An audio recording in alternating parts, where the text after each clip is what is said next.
John DeMartini. This is one of the most amazing and inspiring shows that you can listen into. If you want to be on the edge of your seats, if you want to open up your heart, if you want to expand your mind, and you want to meet incredible people, stay tuned, because you're just about to experience a transformative radio show that will change your life. And you're listening to the Dr. Pat Show that's coming up right next.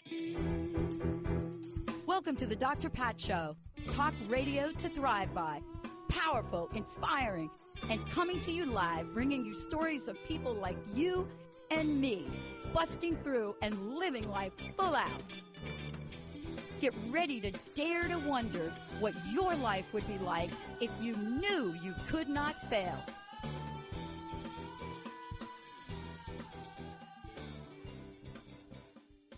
Goodness, hey everybody, welcome. I want to welcome you to the Dr. Pat Show. This is Talk Radio to Thrive By. I want to say two things as we kick this off, because Dr. T is joining me here today. Dr. Theresa Skaar is joining me here today. You're going to hear all about her. Of course, fabulous, fabulous host of an incredible show.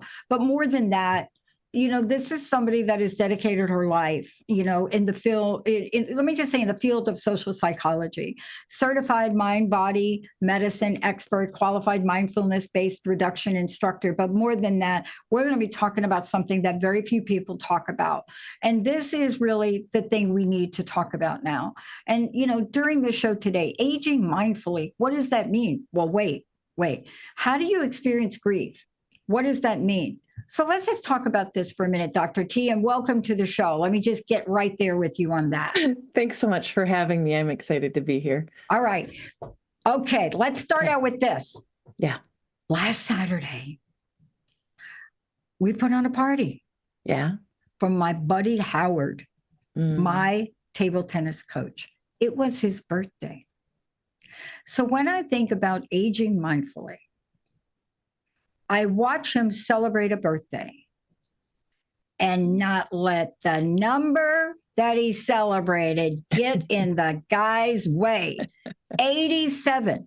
This is my table tennis, one of my table tennis coaches. He's a very specifically coaches me on the details and the technique, just small. And I'm telling you, it is very difficult to, first of all, I can't beat him. So let's just put that to the side. But I was thinking about the show with you today. And I looked at Howard last week, and mindfully, boy, does that rock. Mindfulness rocks, but it rocks especially with age, doesn't it? I would say that it helps people approach aging, because again, you're pointing to something. You're saying, despite his number, he was celebrating. And so, you know, we have this idea that, you know, the older that we get, you know, either we're shrinking or we're like denying, and we put a lot of weight on a number. It's just a number. It's our relationship to our time on the planet. It's really doesn't mean anything. I have this idea that people, you know, they either push it away or they're like, you know, they try to do it and they do it in a way where they're saying, I'm still doing this. So we hold this kind of, you know, our adulthood, or, you know, we're successful, we're still riding a bike, we're still coaching, we're still active. And we emphasize this word still. Yeah. And it's like, oh, well, you're only aging well if you can still be like you were. So what happens if you can't be like you were, right? Like if you can't do the same things, if you're struggling in some way, and I'm not saying, you know, I think I might have said this before. I'm not saying like, oh, like aging is just this, you know, sunshine and puppies or whatever I say about it, but there can be real challenges. So for me, aging mindfully or applying mindfulness is saying like, okay, this is what's happening right now. I accept what is happening, but that doesn't mean, oh, I just roll over and I'm like, you know, like, oh, like, okay, well, life is, you know, coming for me, or, you know, it's over the hill and we're done. But it's being aware and saying like, oh, okay, so I am not able to do this. What can I still do? What's opening? And mindfulness brings that possibility, right? Rather than just that knee-jerk reaction, there's an opening. You can bring curiosity and say, well, okay, what are my interests at this stage? Am I still the same person that I was? And if I'm not, who am I today? And then having that be possibility versus Yeah. This is what I love. I love talking to you about this. Like, I love that expression. Can you do that thing again? You're just like, wah, wah. I love that. I love it. Look, I'm one of these people that I grew up, and I think I had a really bad childhood experience at my 11th birthday. And so it didn't taint me, but it gave me a different perspective where I said, age is meaningless to me. Whether I celebrate my birthday or not, I want to celebrate life. I'm at 11, and that's what I came to at age 11. I love that. Yeah. Only because of what happened on my 11th birthday. I'm like, this thing, I didn't use these words, but I will tell you in my mind, I'm like, this is so underrated. So underrated. And what happened on that 11th birthday was, I'm a December baby. I'm December 11th. My mom, I come from not a wealthy family, so you can imagine this story. Everybody, all put this in the context. So my mom, we all go shopping for my birthday, and lo and behold, we end up in the police station because Mama got caught shoplifting from my birthday gift. Hello. But I thought it was kind of cool being at the police office, police station at age 11 in the Bronx. Hello. Sure. But what happened with that? Then we go to do the birthday. This is the first birthday that I've ever celebrated because there was never an experience. My first mom was so sick. It was just horrible. So my second mom, Mama Doris, she plans this great birthday. Everybody comes over. What do you think happens? The blizzard, the snowstorm in New York like no other snowstorm. Now, what did that do to me? First of all, my mom made it cool. Right? We made it cool. I got to do things at home. But at that point in my life, I think, say, I am never going to make a thing about this date, this thing that we do, so much pressure. And I'm going to celebrate living because that's what she showed us. Now, fast forward to where we are today, my friends can't stand this. Why? Because I don't want to celebrate my birthday. And it's not that I don't want to celebrate my birthday. I don't want black balloons. I know that. So what is the grieving process that accompanies people? Let's just call it in aging, just for the moment. I don't care if you're 21, 30, 90, but there is some parts of us, if we don't know another way, we grieve that which we thought we had, we don't have anymore, or that which we think we're never going to get to see. Yeah. Okay. So that tees it up perfectly because there is, I think, this unacknowledged thing that I'm saying, like, I think we're grieving and I think we aren't talking about it. Because first of all, we shove grieving aside anyway. So, like we could talk death and dying and people are like, oh, no, let's not. But this grieving process with our containers that we're in, or the things that are happening in our lives that didn't look like we thought they would look, or, time's running out in not being able to do the things that you thought or hoped that you would. And I think that the important piece there is to pause and then say, like, oh, ouch, like this hurts or this is hard. And then offering that self-compassion to your experience, first of all. And it's not saying like, oh, fa la la, like I can, do these things. I think that we're skipping over that. And then that's where we get kind of in this insidious, like internalized ageism path where we're not necessarily acknowledging that. And where this started is that I was in Reno, Nevada, and I was in grad school, at an older age. And so, and I was working for, well, you're very familiar with this. I was working for the Sanford Center for Aging. And that's the reason I wanted to go to Nevada and to go to school at UNR at the University of Nevada, Reno, was to work at the Sanford Center for Aging. I've always had a heart for that. I've worked in and around aging since I was 19. So we have decades, behind me personally and professionally with aging and seeing how people do this. I taught undergraduates gerontology. So I taught them about aging, and our moniker was everybody is aging, and we are. Everybody is aging. And when the 21-year-olds, they'd be like, nah, like, what are you talking about? And And the exciting part was that, through the semester, they're like, I learned how to talk to my grandparents easier, or I acknowledge that, I see my friends who are in their 20s, you mentioned it doesn't matter what age you are, who are struggling with aging and doing this over the hill kind of talk. And so once we start recognizing and seeing that, then we can say like, oh yeah, like these parts are hard, or it is sad. I'll just give a personal example. I am, what am I, 53, and alcohol doesn't agree with me anymore. And weirdly enough, I am sad. Because in my head, I see a dive bar and I'm like, yes, let's go. No, my body's like, no, we cannot go. And there's a grief with that. And that's a minor thing. People are given many bigger challenges than, oh, I can't drink anymore. But there is that identity, right? There's an identity of, or a habit pattern of, oh, this is how I celebrate, or this was a bad day. And so then you gravitate and go for that. And, my body's saying, no, thank you. Listen, I am in 1990. Actually, it started in 89, but I relapsed. Just saying, people, I'm human. But I was faced with that situation for a lot of reasons. And I had to go down the pathway. And boy, let's talk about this for a minute, because it's not small. When you make that decision, when your body, in my case, my body, my mind, everything, mostly nothing was going to work.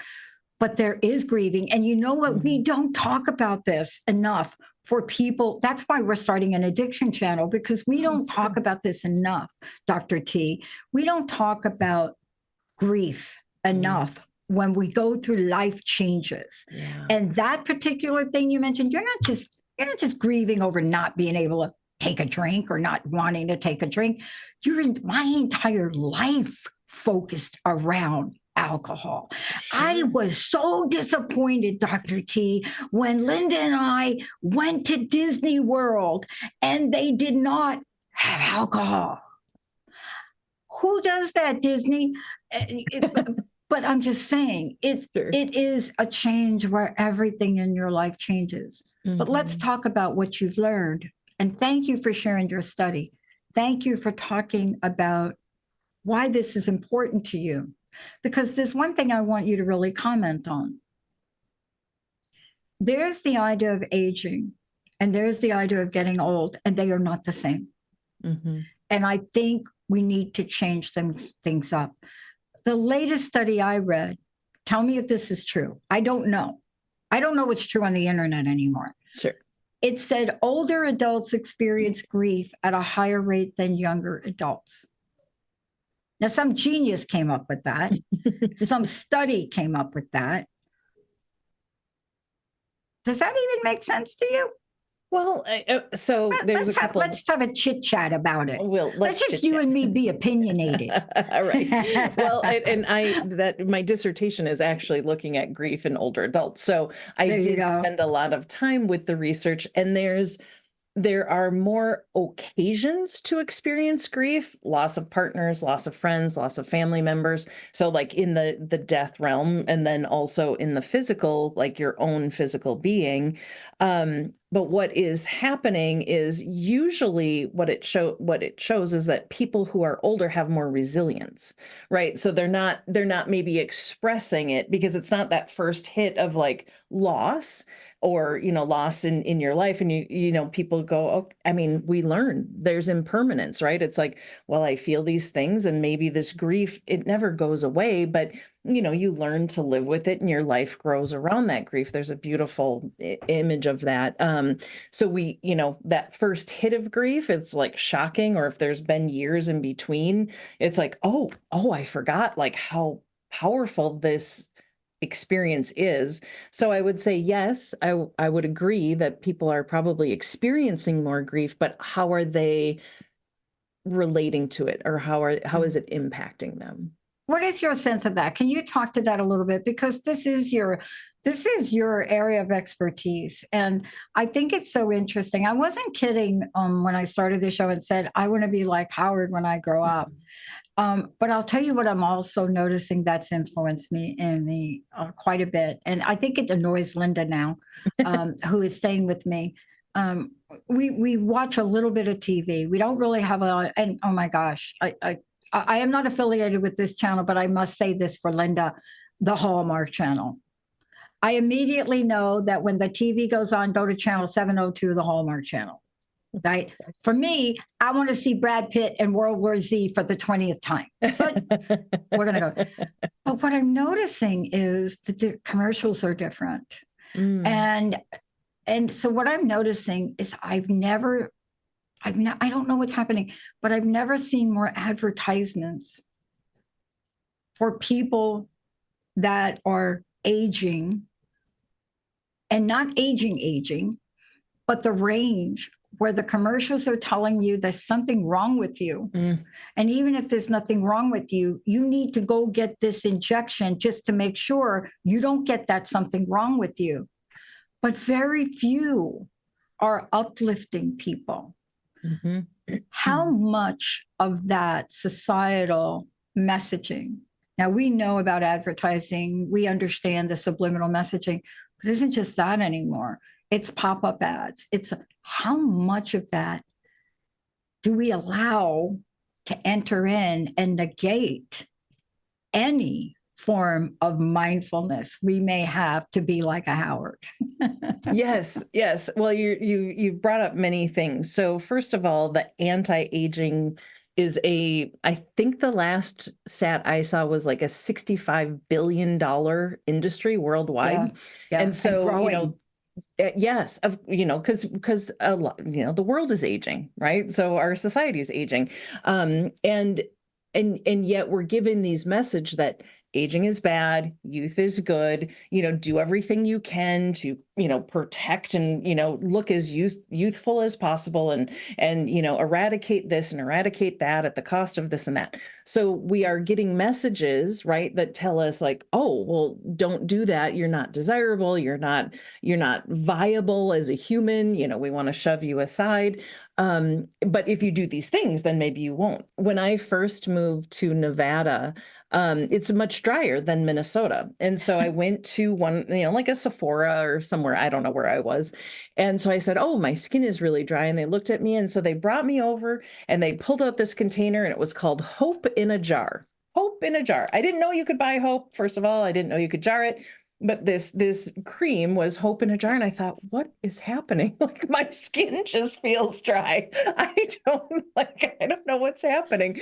And so when I think about that, and I had students who, again, were in their 20s and they were being told like, prevent now so that you don't have this. So then we have this like, don't go to there. Well, what if you go to there? And then all of a sudden you've been told for decades that this is terrible and awful, a wrinkle of this or that. And we're not, and I will say this, people who choose to support their mental and physical health by having, quote unquote work done, I fully support that. But I want people to understand what it is. Are they doing it for them or are they doing it because there's some weird pressure or some weird like idea that they should be a different way? So that's, I love that. I love that you did that. Thank you.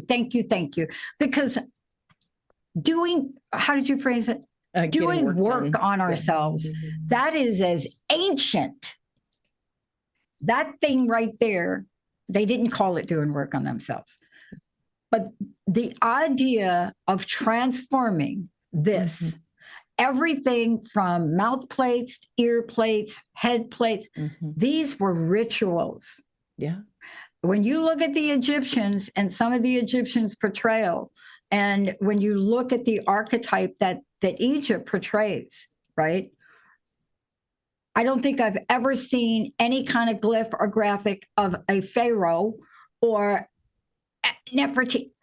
Either these people either died young or they had a mindset about how they were portrayed. You see what I'm saying? And I think this of course, they had at their fingertips the most delicious oils, and we don't even want to go there.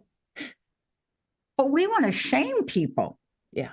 Yeah. No. Yeah. Because I'm telling you right now, if I was not allergic to tattoo ink, you would not be able to see my skin right now. I'm just saying at the moment, because something about the innate ability of that, the real primitive ability, hit me as a young kid. Of course, I don't have, my body does not like that. So I designed them. But why in our society, and I know the answer, but why are we so quick to believe some stranger, some ad? Why are we so quick to believe it? Are we looking for that jar of hope? Are we still looking for the fountain of youth? Or have we limited ourselves to believe that our longevity is a number that somebody told us, and we program ourselves to terminate because of it?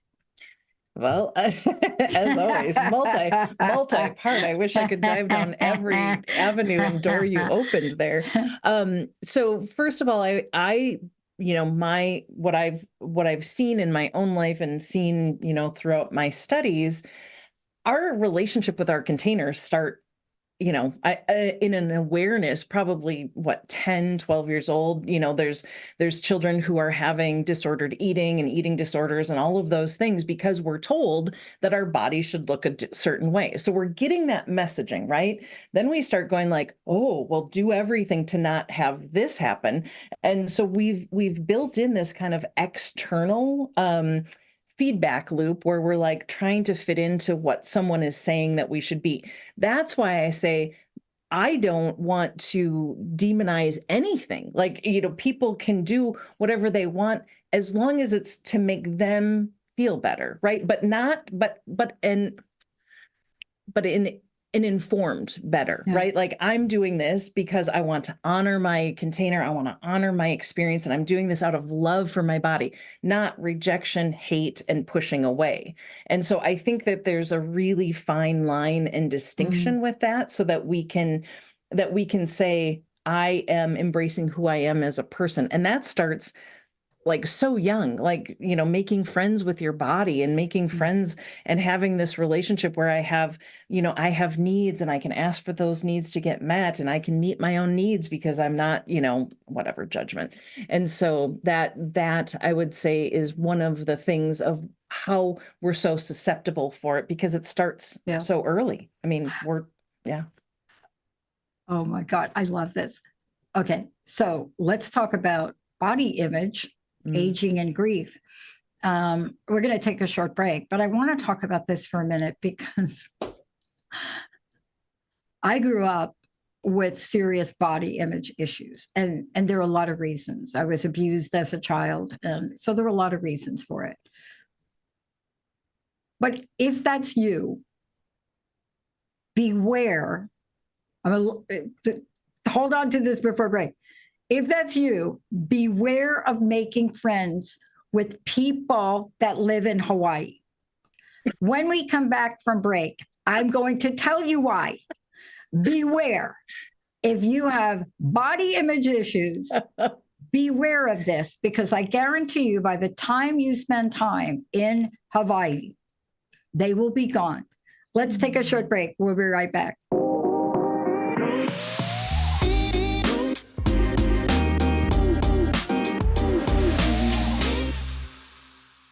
Welcome back. My very special guest, Dr. T. Before we keep going here, and I want to explain, don't email me, because I'm going to tell you the greatest gift I've ever gotten was building community with the people in the great islands of Hawaii. But before we do that, how do people find out about you? How do they find out about working with you? How do they find out about your show? All of the above. Well, there's information about my show on Transformation Talk Radio. Boom. My show is called Creating Connection with Dr. T. So you can get recordings on Spotify and iTunes as well. So you just look up Creating Connection with Dr. T.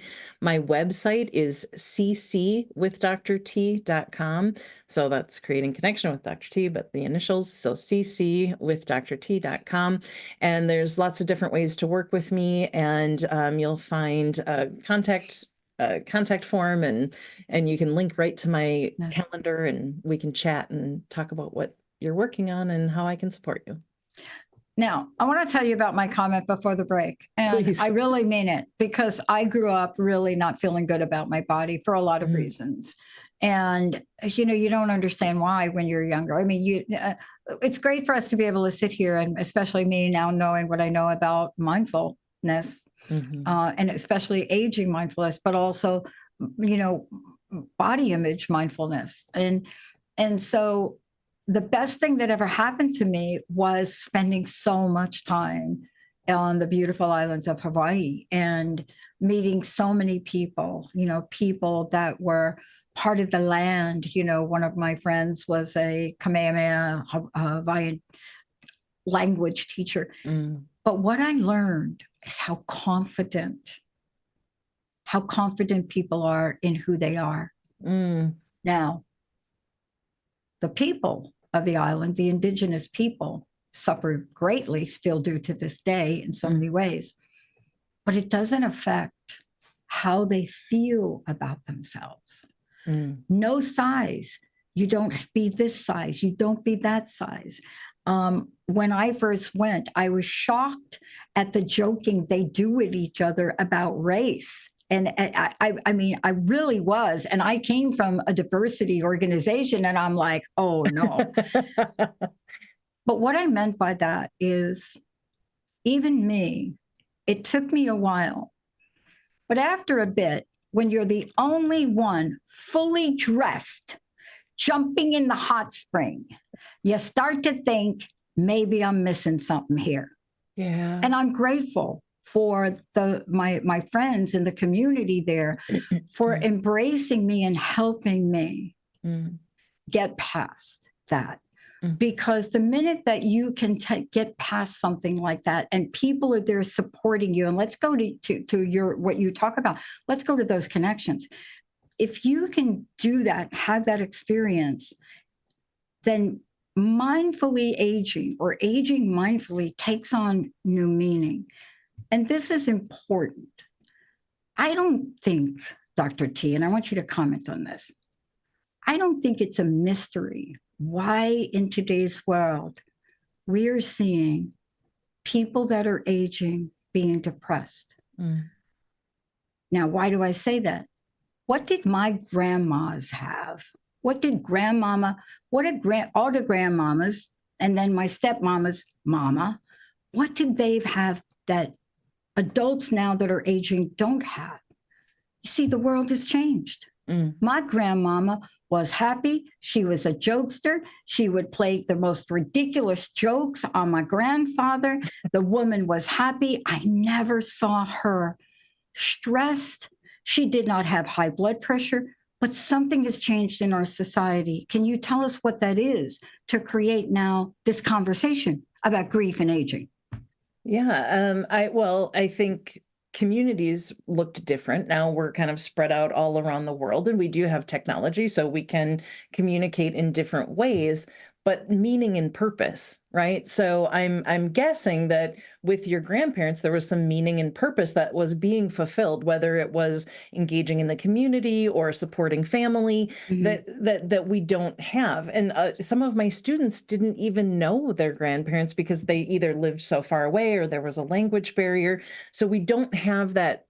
We don't have a lot of natural intergenerational interaction, right? So that there's that getting to know people across generations, which, gives meaning in so many ways. And, at UNR, we would not manufacture, but our students would work with, members in the community and, write memoirs and tell stories. And they created these beautiful relationships. And they would always be like, oh, we have so much more in common than we have differences. So I would say there's difference in community in that way. We have many times, if families are, they might be two income families, so there's not people at home. I know that, my grandma, she would hang the wash and have conversations over the fence with her neighbors. People were home in a different way and doing different things.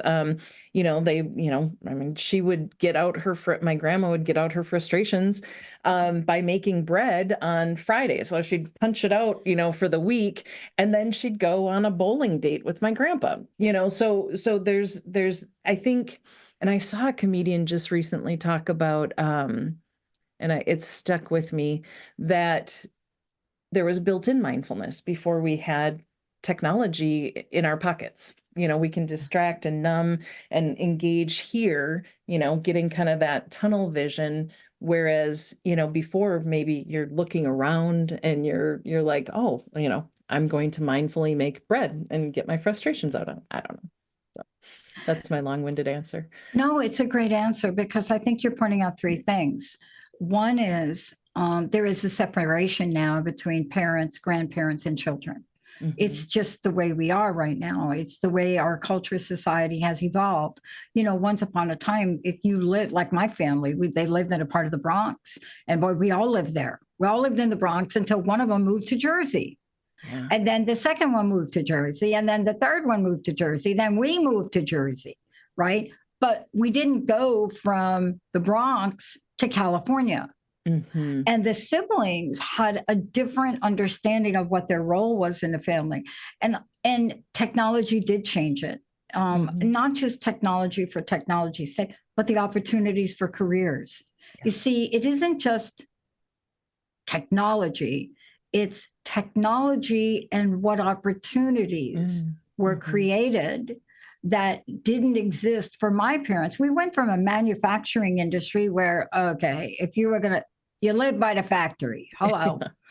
Right? Yeah. You work at AT&T, you live in Jersey. But that changed now. And so there are more opportunities for family members to say, sorry, grandmama, I'm going to move to San Francisco. Mm-hmm. And with that, though, have we lost our ability to understand the importance of connecting with family? You see, I work with a young group of people, and they each have to have projects. And one of them was complaining. I'm just not going to talk about it very much, but they're just complaining about how old somebody got. So just put it there. So I gave them a project, and I said, you think they're old? How do you think it feels? So the project was, each of y'all has to go reach out to a community here where there are people that you think are old, mm-hmm. and you're going to set up a schedule. You're going to visit them every week. Now, that was met with a bit of resistance. However, today, the bonding, I mean, I created a little bit of a monster, because I'm navigating the emotional part of this now that I didn't expect. What does that mean, Dr. T? See, when you connect with people at that level, whether it's young, age gap or not, you build a bond and a relationship. And these young people are learning about stories they've never heard before. I don't know if you can do that around the world, but I want to get back to something you said. When we lose that level of emotional connection, we do grieve. We grieve that. Yeah, even if it's out of our awareness, right? Because we might never feel alone, because again, we can dive into online and groups and communities, but there is that interconnection that can be missed. And I don't think it's just family, because I have more chosen family than I have real biological family that I want to interact with. So, but I think again that it is important to see, like, am I just in a tunnel? And that could be for all ages. I know a lot of people who snowbird and then they go to these 55 plus communities and they're isolated, right? So they're in their age gap and, they're not, then it's like, oh, the young people, because ageism works both ways, right? So then there's like this, like, oh, young people, they don't know anything, blah, blah, blah. And so there's isolating, whether it's by choice or by, fact of like work or something like that. You're not then able to understand, like, hey, we're people and maybe we have more in common, or maybe you do have something to offer to me as a young person or as an older person. And how do we do that as people, right? Like, it's not just this, like when we say they are like this or they are like this, then communication shuts down. And there's a book, Becca Levy, it's called The Age Bias, and she talks about, culturally, that it is different, like how societal messages about aging and what that does to us. So she has great research in there. I don't know it all off the top of my head, but I do think that there is something in that, getting to anytime we get up close and personal to anyone that's different from us, we understand, and that's across the board. That's race, that's gender, that's preference, that's all of the things. So how do we get close to people? And so when we do that with aging, when we start pushing it away in our 20s, 30s, and 40s and over the hill, then we want to, like, we don't want to associate. It's just going to rub off on us. And, like, I don't want that, and really what you go is like, oh, okay, it's a privilege to age. And how can I do that with a little more ease or curiosity? I think bringing curiosity to the party is the most important thing. I think that's true. And that's what I'm watching when I'm watching the interaction between, the different groups of people. Mm-hmm. But I love the curiosity. And part of this is, I want you to talk about mindfully, because we've mentioned it a couple of times, but I also want folks to understand this and understand what you're talking about when you talk about aging mindfully, because that, I think, is the key to showing up. And I'm telling you, if you saw Howard, there is nothing about that number that you would get from that. There's just nothing about it. It's a spirit thing. But talk about what you mean by aging mindfully, because you see, I think this is the key. And I'm not just talking about if you're 80 years old. I mean, if you're 22 years old, this is for you too, right? Yeah. Yeah. And it's like, the more I talk to people and people are so generous in sharing their stories, they're like, oh no, this is at any age. And so, when I think about age, it's bringing in mindfulness, it's bringing awareness, curiosity, and exploration. And what I mean by, all of those things, it's like awareness, like, oh yes, my knee hurts. And Ashton Applewhite has a great TED Talk where she talks about her knee hurting, and she was complaining about it being about age. And then she's like, oh wait, my other knee doesn't hurt. And it's also 64 years older, however old she was when she was doing the talk. And so it's being aware of, like, okay, yes, I'm having this experience, and then broadening the lens to get curious about, like, okay, is this impacting everything? Is, like, people who live with chronic pain, they'll be like, everything hurts. And it's like, well, does everything hurt? And then you get curious, and maybe the tip of your pinky does not hurt in that moment. And then you can start opening from there. And then you can explore, what is actually happening. And I think those are pieces to that. I love that you brought that up, because, look, until I got 2 new knees, thank you, technology, I couldn't hardly walk. And so the perception was blah, blah, blah. You're just getting old. And, I stopped someone one day because I had an epiphany. You ever have an epiphany? Like, somebody says something to you and you're like, enough. Yeah. And I said, really? That's your best shot? I said, no. I played professional softball, fast pitch, slow pitch. I blew out my knee at age 19. Technology wasn't there to fix it. I have been an athlete. I play pretty tough sports. I've been training. And so how did I get here? Is it age, or is it just being super active and waiting for technology to come up and fix it? Because yeah, it's like, no, it's not age. It's, me being like so hard on my body. And now that technology has caught up, I can replace almost all the parts that used to hurt. And it's fascinating because now with new knees, nobody mentions it. Nobody talks about it. Nobody comments on it.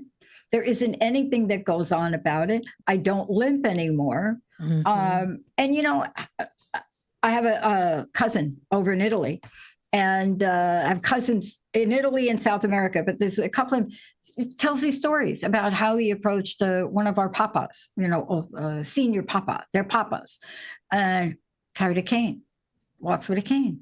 Papa walks with a cane. And so he brought his friend over, and they're there with Pop-Up and walking. And the friend from America makes a comment about the cane for Papa. Now, Papa knows enough English to know when you're making a comment about the cane. And the end result was Papa went off on a rant. And he explained to this person that he has carried this cane since he was 17. And he told the story of why. But you see, nobody has ever seen Papa without the cane, ever. Yeah. But this person commented about the cane and his age. We do that. Yeah. We do that. And part of that hurts another person. And we need to also be mindfully about who we are when we're around people. I don't care if they're 21, 22, or aging. And I went through this with Jessica. Jessica joined me right out of school.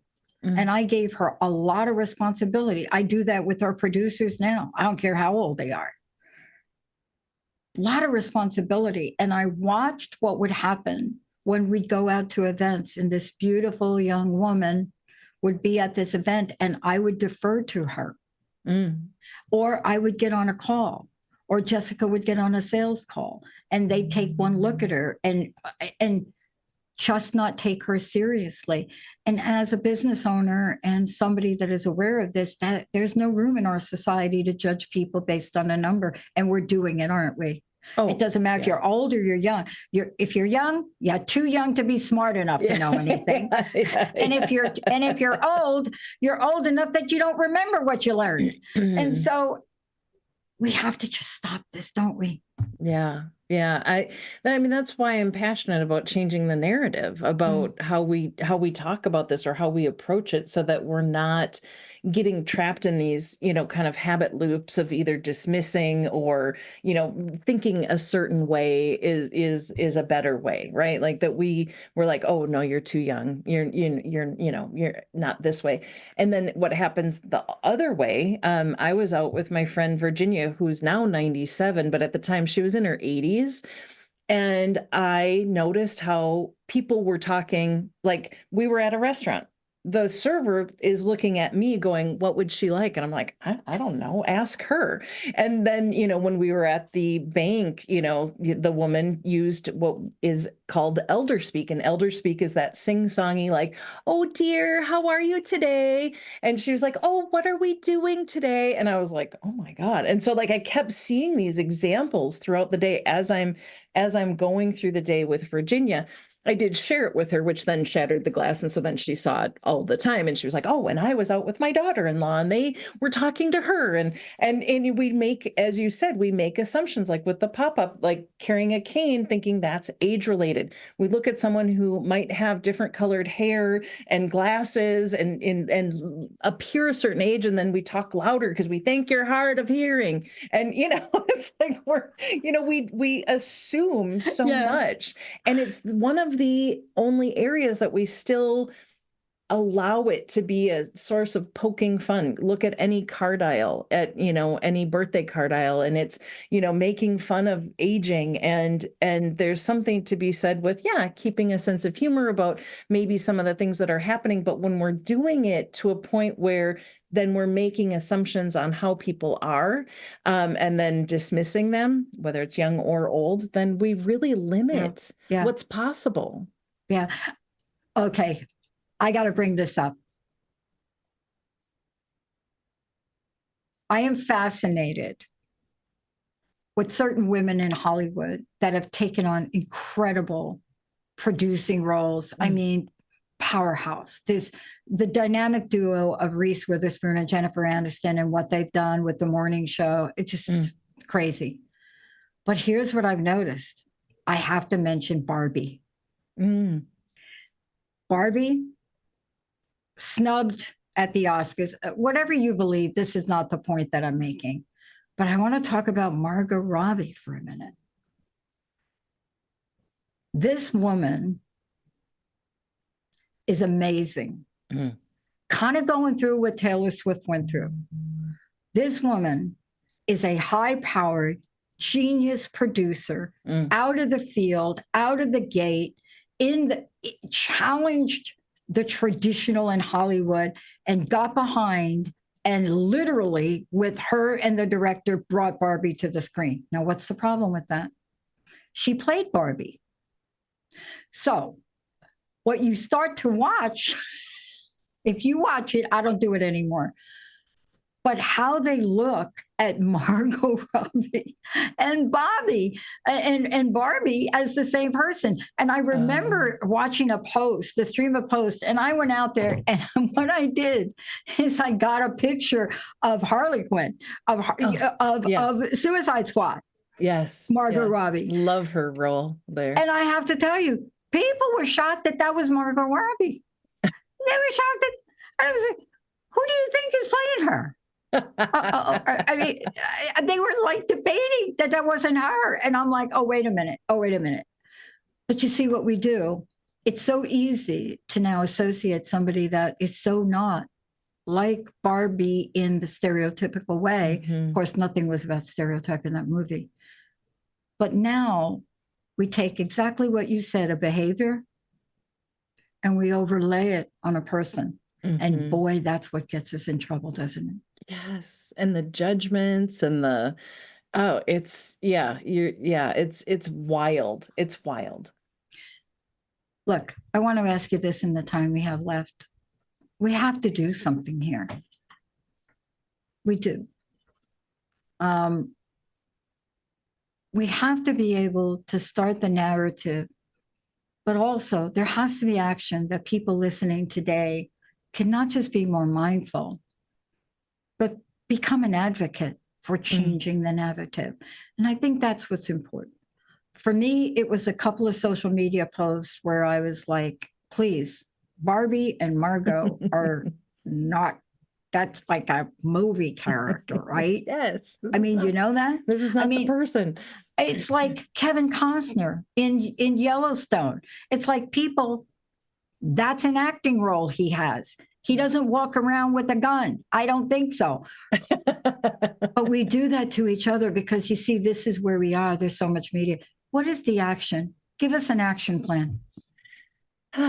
Okay. So for me, all roads lead to mindfulness, and mindfulness, for, the definition that I like, is paying attention on purpose, non-judgmentally. So something comes up, your knee hurts, your back hurts. Notice what the first thought is. Notice, like, oh, I'm old. Oh, and then go, oh, okay, my first thought was I'm old. How can I be curious about that? What does old mean? And you just start, kind of chipping away at this big narrative, and you start hearing it and you start seeing it, and you start noticing, like, oh, I do talk bad about aging, or, oh, this is what I attribute to being old, or, or maybe it's, I don't know anyone who's older than me or younger than me. Maybe it's like you gave the assignment, go have a conversation with someone who's in a different age group. And what is that like? what does it mean to go across there? And I know that, sometimes it can feel like, oh, maybe maybe they're not going to hear me, maybe this. Same thing with language barriers, right? But how do we do that? We do that by slowing down, by paying attention and being present with the person. If you, I don't know where my phone is, but you're not going to get that if you're like over here and you're here. I'm not going to be able to connect with you. Yeah. So how can I connect with my own experience, non-judgmentally, with some compassion and maybe curiosity? And then how can I connect with those around me and notice when it goes to that quick dismissive, and then just pausing. Don't judge the judging. Don't judge the judging. Then that's next level. Don't judge the judging, but then go like, oh, I notice that I dismissed this person because they were young or they were old or they look different from me. And then go like, oh, that's interesting. That's one of my favorite phrases. That's interesting. And then pause and say, that's interesting. And then see what bubbles up from there. I love it. And I want to just say one thing.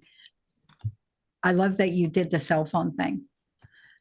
We have a guideline here, especially in our production room. And I think Linda wants me to put a sign on the production room, like the cell phone sign with the red circle. Oh, yeah. And I get asked a lot, especially by my friends, why don't you all want cell phones in a production room? And are you worried that people aren't doing their jobs? I said, no, that's not it at all. We're building a network that's based on connecting. And it's important for our producers to really study their hosts. I gave them an assignment that for each of them, I want to know 3 to 4 things they can recommend that is done better. Now, why is that difficult to do if you're distracted? It's actually impossible. You see, the idea of multitasking is an illusion. Right? Research says that we can unitask. We can't multitask. Hey, driving down the phone, let me look out the window. So I'm not concerned about people that work here not doing their job. We have a fantastic team. But I also know, and I've learned enough about this, that in order to be of great service, it has to be a singularity of focus. And they call me old school. I don't know, am I? I get old school. I don't know. I mean, I think that I hate that term. There's a power in presence, and there's a gift that you give to people when you are fully present, right? Like when you give someone your full attention, that is like that, it feels good. And there's and I can't remember the researcher, but they've done fMRI studies where if people are paying attention, it lights up certain parts of our brain and it feels good. And it doesn't feel good when someone is like, oh yeah, no, I'm here. And then you're like, well, no, clearly you're not, and so making that eye contact and being present. And not jumping ahead of going like, oh, I'm going to say this. I'm going to say, like, I had no idea where this conversation was going to go. And what a delight, because we've just been present and allowing. So thank you. I love it. I want to thank you, first of all, for everything. Thank you for today. I know we've left people with a lot to think about. Please don't understand what I'm saying about the people in the great islands of Hawaii. They are amazing. I have learned more about my own sense of spirituality, my own personal growth, the time that I spend there. I can't even explain how powerful the lessons have been for me, as well as my friends from the Bronx. I want to thank you for today. Please, what's your personal message? And please tell folks how they can connect with you. Connect with me at ccwithdrt.com and come listen to my show. I'm on the first and third Wednesdays of every month from 10 a.m. Pacific to 11 a.m. Pacific, so an hour show. And then that's 12 Central and 1 Eastern. And you can join me live or again, find the recordings. And my personal message is be kind to yourself and be curious. Thank you, Dr. T. I'm Dr. Pat. And please, I hope that you heard something today that will shift you. Maybe the next time you say to somebody, hey, that's old school, you'll really pull back and not think that for a minute. Or maybe about yourself that says, I'm really too young to ... Whatever it is, it's a word. But if you have a mindset, and the mindset is on the possibilities of life and celebrating life, watch what happens when you have that singularity of focus. As Dr. T said, watch what happens, watch what lights up in you. Dr. T, thank you so much for today. Thank you, Dr. Pat. Thank you, Sierra, for pushing all the right buttons. And thanks to all of you for getting us to talk about stuff that people just ain't talking about enough. We'll see you next time.